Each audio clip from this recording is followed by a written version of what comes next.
Problems, liver का role क्या है ह्यूमन एनाटॉमी, ह्यूमन फिजियोलॉजी में।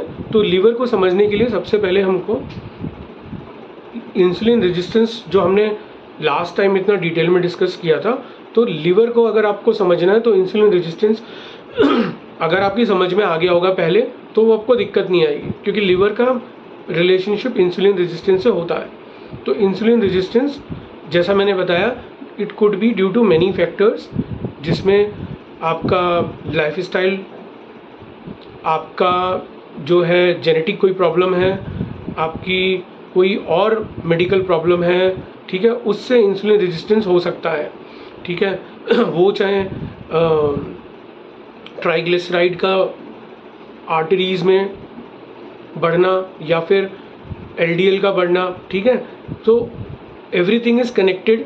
जो भी शुरू में मैंने बताया था, आप अगर वो पहली वाली क्लास देखोगे तो आपको समझ में, रिलेट करने में दिक्कत नहीं होगी। तो इंसुलिन रेजिस्टेंस बेसिकली क्या है, अगर इंसुलिन रेजिस्टेंस की प्रॉब्लम बॉडी में किसी भी तरीके से मैनिफेस्ट होगी तो क्या क्या प्रॉब्लम हो सकती है? Hyperglycaemia, hypertension, obesity, inflammation, endothelial dysfunction, hyper uricaemia, protein urea, इस तरीके की आपको प्रॉब्लम मैनिफेस्ट होंगी और वो कन्वर्ट हो सकती हैं टाइप 2 डायबिटीज़ में, कार्डियोवैस्कुलर प्रॉब्लम में, या क्रॉनिक किडनी डिसीज़ तरीके की जो प्रॉब्लम होगी वो इसमें कन्वर्ट हो सकती है, ठीक है।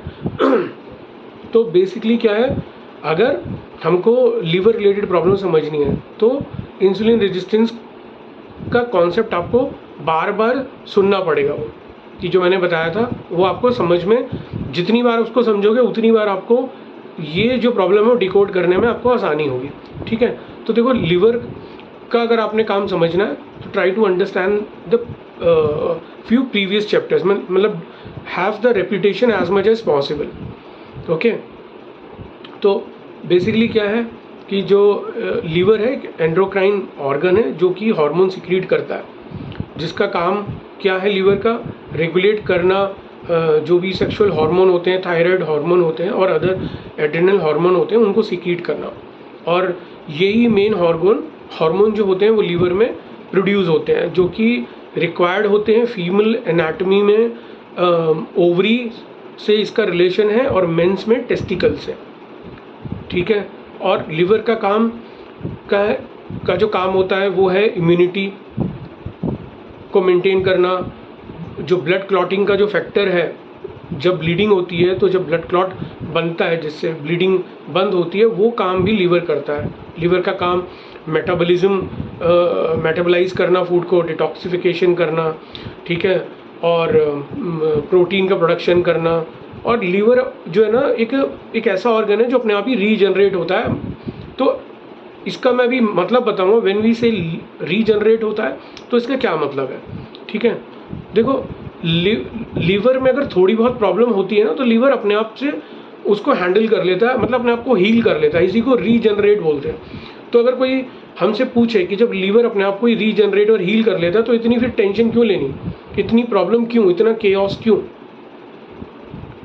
तो बेसिकली क्या है, बियॉन्ड द सर्टेन पॉइंट अगर लीवर डैमेज हो जाता है तो फिर उसको रिवर्स करना मुश्किल है। अगर लीवर की छोटी मोटी प्रॉब्लम है, जिसे अगर हम बोलें कि फैटी लीवर तक भी है तो भी वो अपने आप को रीजनरेट कर लेगा। वो ट्रांसप्लांट में भी ऐसा कहा जाता है कि लीवर अपने आप को वापस से ग्रो कर लेता है और वो रीजनरेट अपने सेल्स को करके स्वस्थ हो सकता है वो, ठीक है। मगर जैसा मैंने बोला कि अगर ह्यूमन बॉडी में लीवर बहुत ज़्यादा डैमेज हो जाए, है ना, वो कन्वर्ट सिरोसिस में हो जाए, तो फिर उसको वापस से रिवर्स करना बहुत मुश्किल है, ठीक है।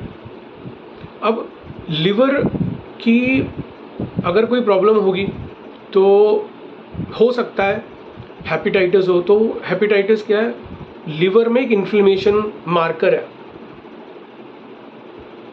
और ये हेपेटाइटिस अल्कोहल के कंजम्पशन से भी हो सकता है, कोई वायरल इन्फेक्शन से भी हो सकता है, जो कि hepatitis virus A, B, C, D और ई है, कोई बैक्टीरिया और पैरासाइट से भी हो सकता है। हैवी ड्रिंकिंग करना, कोई और ऑटोइम्यून डिसीज़ है उससे होना। तो बेसिकली लीवर का जो एक मार्कर है वो हेपेटाइटिस है। तो अगर हेपेटाइटिस प्रॉब्लम होगी, उससे लीवर डैमेज होगा, तो फर्दर प्रॉब्लम हो सकती है, यानी पैनक्रियाटिक प्रॉब्लम हो सकती है, डायरिया, अर्थराइटिस, जॉन्डिस, और टेस्टिकुलर कोई प्रॉब्लम हो सकती है, टेस्टिस में प्रॉब्लम हो सकती है। तो बेसिकली लीवर कनेक्टेड है, इसलिए वो और ऑर्गन्स में प्रॉब्लम वो कर सकता है, जिससे भूख ना लगना, है ना, जॉइंट पेन होना जो कि एक ऑटोइम्यून डिसीज़ है, एब्डोमेन पेन होना, थकावट होना, और जॉन्डिस में जैसे शरीर पीला पड़ जाता है, आंखें पीली हो जाती हैं, वो प्रॉब्लम होना। ओके, तो देखो, जब इसका मार्कर मैंने बताया, मार्कर का मतलब है कि एक तरीके से जब हम ब्लड टेस्ट करते हैं, यूरिन टेस्ट करते हैं, तो उसमें सर्टेन मार्कर्स होते हैं, तो उससे पता लगता है कि जहाँ तक कोई जॉन्डिस है या हेपेटाइटिस का इन्फेक्शन है। तो बेसिकली क्या होता है कि उस समय क्या होगा, कुछ बिलीरुबिन बनेंगे। बिलीरुबिन जो है उस अगर वो सर्टेन मार्कर से ऊपर जाएगा तो जॉन्डिस की प्रॉब्लम पता चलेगी। ठीक है, तो जिससे स्किन पीली पड़ना होना, और अगर बिलीरुबिन बढ़ेगा तो इसको क्या बोलते हैं, मेडिकल साइंस में बोलते हैं हाइपर बिलीरुबिनेमिया बोलते हैं इसको। तो ये जो है, इसका जब टेस्ट करता है जातक, तब पता चलता है कि भाई ये सर्टेन मार्कर्स बढ़े हुए हैं, इसलिए उसको ये वाली प्रॉब्लम है, यानी जॉन्डिस है। और उसके सिम्टम्स को मैंने बोले, जैसे जॉइंट पेन से पता चल सकता है, एब्डोमेन पेन है, वॉमिटिंग है, नॉजिया है, तो उसको पता चलेगा। ठीक है, अब जॉन्डिस है, ठीक है, तो उसमें उसके कारण क्या हो सकते हैं? तो हो सकता है कोई व्यक्ति विशेष का अल्कोहलिक लीवर हो, ठीक है, या हेपेटाइटिस का इन्फेक्शन हो, पैनक्रियाज में कोई प्रॉब्लम हो, जो बाइल डक्ट है जो लीवर को क्या बोलते हैं, गॉल ब्लैडर से जो कनेक्ट करती है, अगर उस बाइल डक्ट में किसी भी तरीके का ऑब्स्ट्रक्शन है तो भी ये प्रॉब्लम होगी जॉन्डिस की। अगर बाइल डक्ट में, जिसमें बाइल डक्ट मतलब is a juice basically which helps in metabolising the food. ठीक है, तो किसी भी डक्ट में अगर प्रॉब्लम आएगी, ऑब्स्ट्रक्शन आएगा, तो ये प्रॉब्लम हो सकती है। इसलिए हम बोल रहे हैं कि उसका जो कॉज है जॉन्डिस का, वो गॉल ब्लैडर भी हो सकता है, गॉल ब्लैडर स्टोन भी हो सकता है, पैनक्रियाज में भी कोई प्रॉब्लम हो सकती है, वहाँ इन्फ्लेमेशन हो सकता है। ठीक है, तो ये सर्टेन मार्कर्स पता चलते हैं जब हम कुंडली देखते हैं, और साथ साथ अगर हम रिपोर्ट देख रहे हैं या हम प्रिडिक्ट कर रहे हैं, तो हमको अंदाज़ा हो सकता है कि ये प्रॉब्लम आने वाले टाइम में हो सकती है। उसको हम बता भी सकते हैं, और करेंटली अगर उसको है तो हम उसको मैप भी कर सकते हैं कुंडली से कि ऐसा प्रॉब्लम क्यों है। ठीक है, तो अगर आपको वो मार्कर्स पता है, अगर आपको वो टिपिकल चीज़ें पता है कि जो देखनी बहुत ज़रूरी होती है रिपोर्ट में, तो आपको तुरंत पता चल जाएगा कि ये प्रॉब्लम इस समय ही क्यों हुई है और ये कब तक चलेगी। मतलब एक अंदाज़ा तो आपको हो ही जाएगा, और हुई क्यों है वो तो आपको 100% पता चल जाएगा, कि जो रीज़न है वो तो आपको 200% पता चल जाएगा। ठीक है, तो बिलीरुबिन क्या है, एक मतलब ये तब बनता है जब आरबीसी जो है ब्रेक डाउन होती है। तो आरबीसी का एक साइकिल होता है 120 डेज़ का, तो जब ये ब्रेक डाउन होंगी या समय से पहले वो ब्रेक डाउन हो जाएंगी, तो बिलीरुबिन ब्लड में पता चलेगा कि उसके मार्कर्स बढ़ चुके हैं, या जैसे मैंने बोला बाइल डक्ट में कोई ऑब्स्ट्रक्शन है, तब पता चलेगा उसको। ठीक है, और यह टाइम से पहले जो इनका 120 डेज़ का साइकिल है, अगर वो उस समय पे कुछ एबनॉर्मलिटी होती है, तब वो ब्रेक डाउन होंगे वो, ठीक है, उस समय को। ठीक है, और अब बिलीरुबिन जो है एक वेस्ट प्रोडक्ट है, जो कि लीवर क्लियर करता है, वेस्ट प्रोडक्ट को निकालता है। तो अगर जॉन्डिस होगा तो बिलीरुबिन बहुत ज़्यादा बॉडी में बनेगा। ठीक है, और जब वो बनेगा तो जॉन्डिस होने के चांसेस हैं, और उसके सिम्टम इन्हीं टेस्ट रिपोर्ट से पता चलेगा, लीवर, गॉल ब्लैडर, पैनक्रियाज के टेस्ट से पता चल जाएगा। तो अगर ये बहुत ज़्यादा है इसका लेवल बिलीरुबिन का, तो लीवर की कोई ना कोई प्रॉब्लम होगी। या तो फैटी लीवर के रूप मतलब पता चलेगा, या जैसे मैंने बोला अगर ज़्यादा प्रॉब्लम है तो वो हो सकता है सिरोसिस में कन्वर्ट हो जाए, बट पहले पता चल जाएगा तो उसको कंट्रोल किया जा सकता है।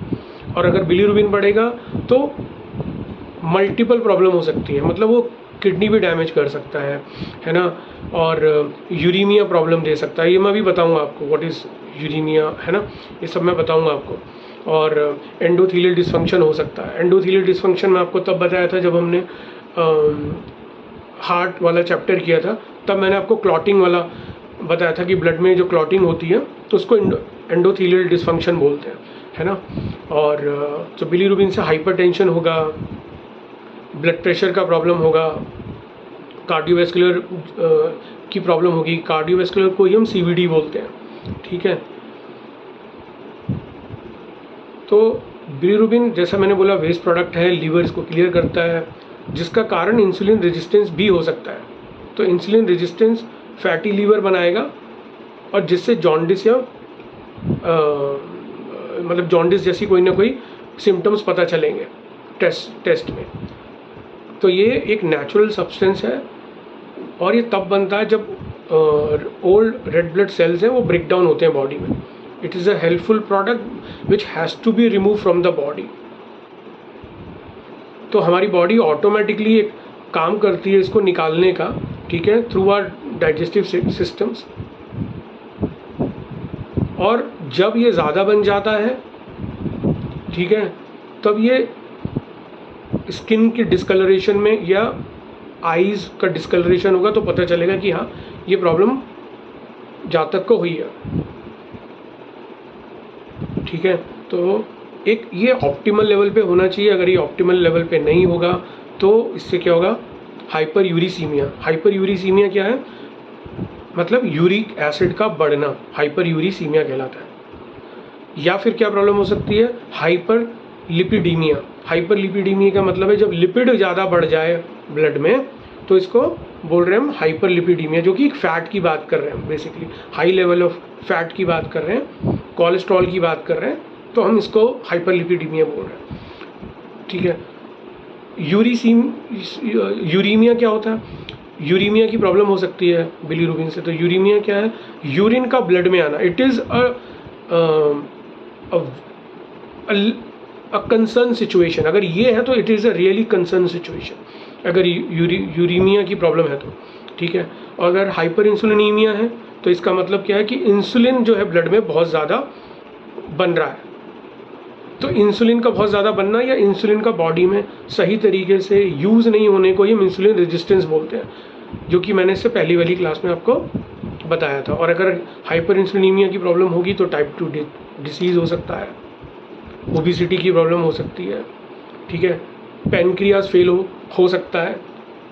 ये सब इंटरडिपेंडेंट है एक दूसरे पे। हमको वो इंटरडिपेंडेंसी ही समझनी है ज्योतिष के थ्रू कि हम उसे कुंडली में कैसे देखें। ये अगर अपने इंटरडिपेंडेंसी पे मास्टरी कर ली तो आपको कोई भी इशू समझने में दिक्कत नहीं आएगी। और वो ये इंटरडिपेंडेंसी समझना हमारा सबसे डिफ़िकल्ट काम है। अब बिना इनका कनेक्शन समझे कि how one organ depends on another, कैसे वो काम करता है, तो मेडिकल साइंस का इसमें आपको 100% नॉलेज होना ज़रूरी है। अदरवाइज़ आपको कभी भी मेडिकल एस्ट्रोलॉजी समझ में नहीं आएगी, आप सिर्फ तुक्के मारोगे। तो बेसिकली अगर आप देखोगे तो लिवर कैसे फैटी लिवर में कन्वर्ट होता है।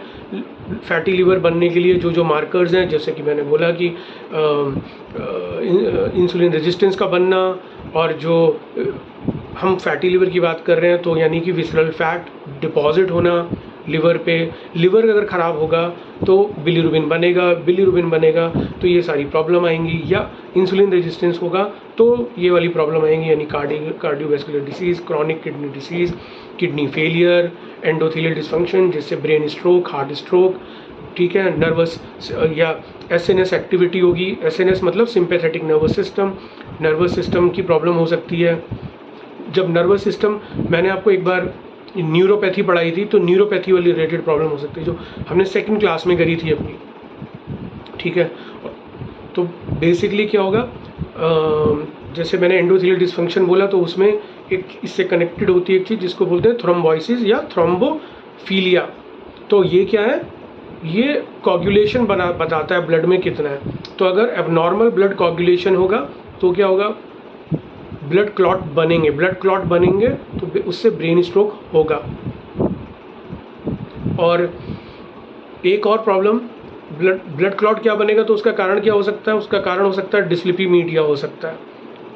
तो डिस्लिपिमीडिया होगा तो क्या होगा, एलडीएल लेवल बढ़ेंगे, एलडीएल लेवल बढ़ेगा, ट्राइग्लिसराइड बढ़ेगा, तो क्या होगा, क्लॉटिंग होगी। तो मतलब आपस में कैसे कनेक्टेड है, आप समझ रहे हैं। कोई एक सर्टेन ऑर्गन को पढ़ना है तो ऐसा नहीं है कि सिर्फ उसको अलग से पढ़ लिया तो आप मेडिकल एस्ट्रोलॉजी कर लिए, नहीं, ये बहुत ही रिस्की और बहुत ही सेंसिटिव काम है, ठीक है, और बहुत डबल काम करना पड़ता है। मतलब मेडिकल साइंस तो समझ नहीं है, साथ में आपको ज्योतिष में वो लगाना भी आना चाहिए, ठीक है। तो कैसे कनेक्टेड है hyperuricaemia, uraemia, sympathetic nervous system और endothelial dysfunction, dyslipidaemia, hypertension, obesity, inflammation, proteinuria, hyperuricaemia, ये सब कैसे एक दूसरे को प्रभावित करते हैं। तो उसके लिए मेन चीज़ है इंसुलिन रेजिस्टेंस। आपने अगर इंसुलिन रेजिस्टेंस समझ लिया, मतलब कोर है ये, कोर, आपको सारी प्रॉब्लम की जड़ समझ में आ जाएगी अगर ये समझ में आ गया तो आपको। So you have to listen to my recording as much as possible. आपको वो रिकॉर्डिंग जो मैंने पिछली वाली क्लास में बताई थी वो आपको बार बार समझनी है, बार बार समझना है उसको। उससे रिलेटेड भी डाउट होगा तो हम बार बार उसको ले लेंगे क्लास में, कुछ भी अगर दिक्कत होगी तो, ठीक है। तो बेसिकली अगर हमें हेपेटाइटिस या जॉन्डिस की प्रॉब्लम समझनी है, कैसे वो लिवर ये प्रॉब्लम दे रहा है, ये इसका क्या मार्कर्स हैं, अगर हमने वो समझ लिया तो one of the marker is bilirubin, तो हमको समझ में आ जाएगा कि इस जातक को क्यों इतनी सीरियस प्रॉब्लम हुई लिवर की। सीधा अगर आप आउटकम डिस्कस करोगे और सीधा आउटकम पे चले जाओगे without knowing the root cause, तब आप जस्टिस नहीं कर सकते उस चार्ट के साथ, ठीक है। तो बिलिरुबिन इज बेसिकली ब्लड में जो है आपकी हेल्थ बताता है, यानी लिवर की हेल्थ बताता है।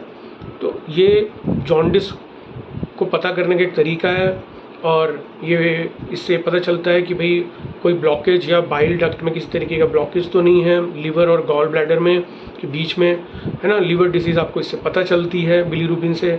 और स्पेशली पता करने के लिए हेपेटाइटिस वायरस का कोई प्रॉब्लम है जिससे जॉन्डिस हुआ है, इनीमिया की कोई प्रॉब्लम है, कोई रेड ब्लड सेल्स का प्रॉब्लम है, तो ये आपको पता चलेगा। और एल्बुमिन क्या है, albumin is a total protein जो कि लिवर ही बना रहा है, बट अगर ये भी बढ़ जाएगा इसका मार्कर तो ये लीक हो जाएगा, और लीक होके ये यूरिन में आएगा, और जब ये यूरिन आएगा तो it is a concern, it is really a concern signal for the जातक।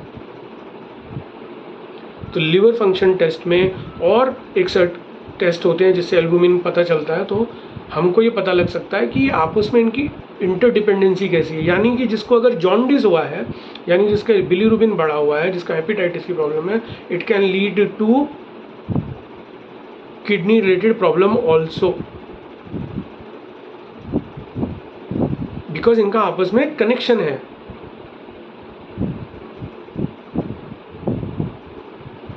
ओके, तो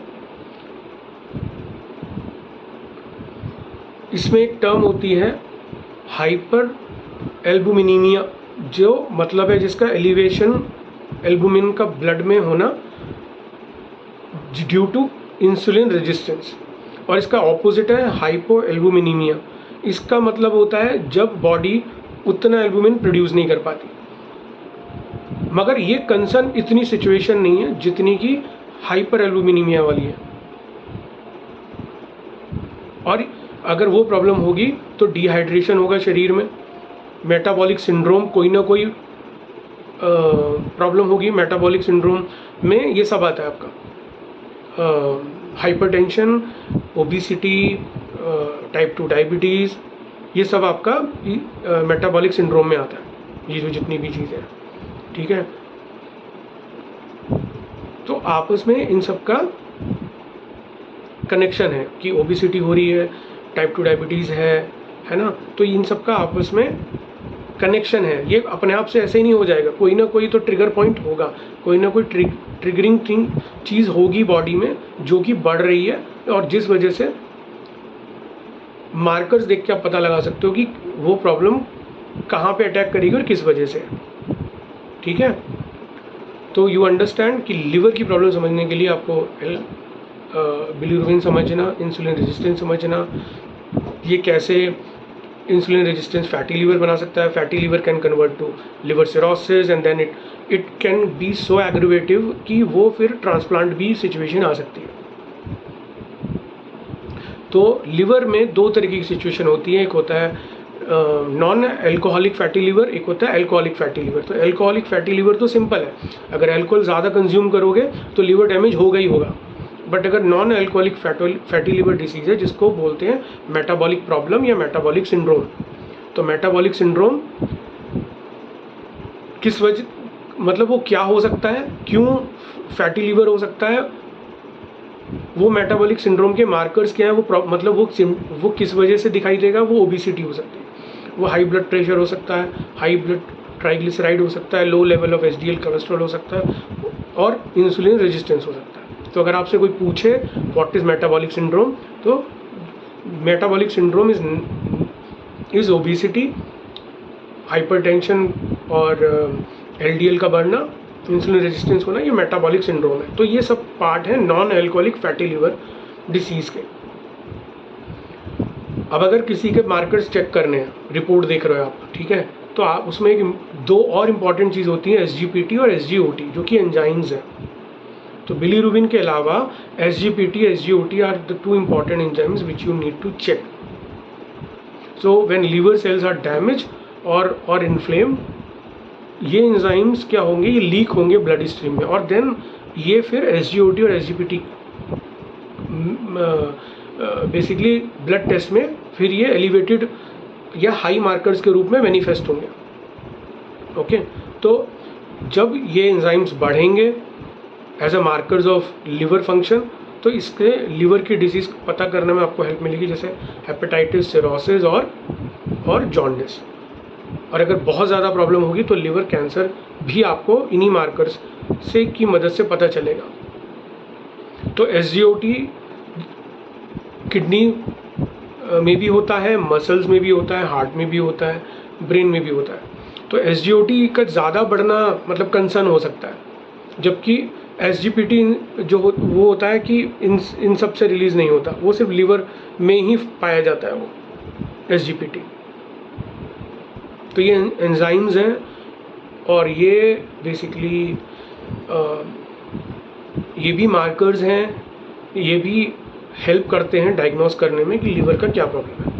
ओके, तो now let's start understand the astrological connection. इसको एस्ट्रोलॉजी में कैसे समझेंगे वो हम मैप करेंगे। तो अगर मेडिकल साइंस के अभी तक के सारे सेशंस हम समझते जा रहे हैं तो हमको मैप करने में आसानी होगी। तो हम कुंडली से इसको देखेंगे कि इसको हमें कैसे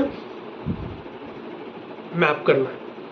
ठीक है, तो अब हम केसेस लेंगे लिवर रिलेटेड वाले, और ये जो मैं रूल बताऊंगा आपको, ये सब आपको लगाने हैं, जिसमें हम डिटेल में डिस्कशन करेंगे। और जैसा कि मैं हर बार क्लास में कर्सिस वाले कॉम्बिनेशन बताता हूँ, तो वो भी कॉम्बिनेशन बताऊंगा आपको।